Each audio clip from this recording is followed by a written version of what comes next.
গোপালের দোতলা কোঠা। গোপালের মাটির ঘর আর তাতে খড়ের ছাউনি, এমন 2-3খানি ঘর ছিল। বর্ষাকালে বৃষ্টি পড়ে কাদায় উঠোন দুয়ার প্রভৃতি বড় পিছল হতো। গোপাল বেশি সময় খড়ম ব্যবহার করত। একদিন কিছু পূর্বে বৃষ্টি হয়ে গেছে, এমন সময় গোপাল পা পিছলে পড়ে গেল। গোপালের গৃহিণী তখন রাঁধছিল। গোপাল পা পিছলে পড়ে যাওয়ায় বলে উঠল, মহারাজ কৃষ্ণচন্দ্রের পারিষদ তুমি, তবু তোমার দুঃখ ঘুচল না যে ইট কোঠা করো। অন্ধ যে তিমিরে সেই তিমিরেই তার জন্মটা কেটে গেল, তা পড়বে না তো কি, বেশ হয়েছে পড়ে মরেছ। গোপাল তখন হেসে বললে, গিন্নি, কোঠা করলে করতে পারি, করি না কেন জানো? পাছে পা পিছলে মরি। তা যখন মেটে ঘরে পা পিছলে পড়েছি, আমি আর কোঠা ঘর না করে ছাড়বো না। পরদিন গোপাল রাজবাড়িতে গেল।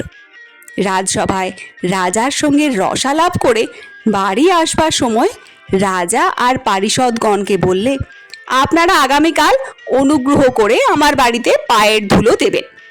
রাজা ও রাজ পারিষদগণ গোপালকে সত্যই ভালোবাসতেন। কেউ আর গোপালের নিমন্ত্রণ স্বীকার না করে থাকতে পারলেন না। পরদিন প্রাতে গোপাল দোতলা সমান গোটা কয়েক বাঁশ পুঁতে তার উপর একটি ঘর করলে এবং সেই ঘরের নিচে টুলের উপর একজন দারোয়ান বসিয়ে রাখল। তাকে শিখিয়ে দিল, রাজবাড়ি থেকে যদি রাজা মহাশয় বা পারিষদগণ কেউ আসেন, আমার কথা জিজ্ঞাসা করলে বলবে, বাবু দোতলায় আছেন। বেলা 10 ঘটিকার সময় মহারাজ কৃষ্ণচন্দ্র ও পারিষদগণ নিমন্ত্রণ রক্ষা করতে গোপালের বাড়ি এলেন।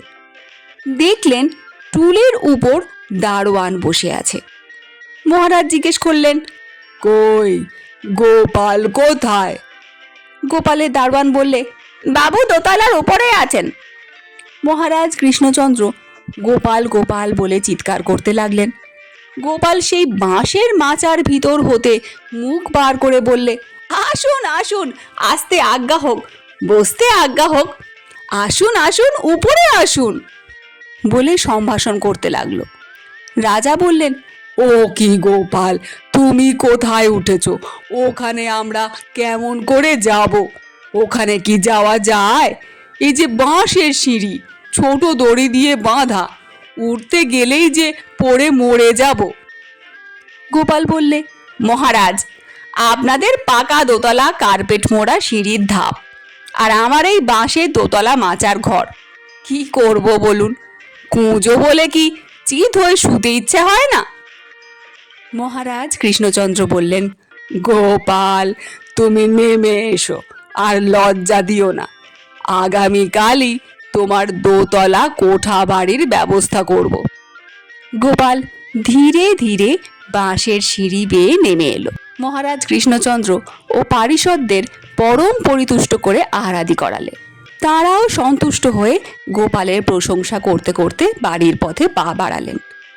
গোপাল তার স্ত্রীকে ডেকে বললে, দেখলি পাগলি গোপালের কেরামতি, এইবার পাকা কোঠায় থাকবি।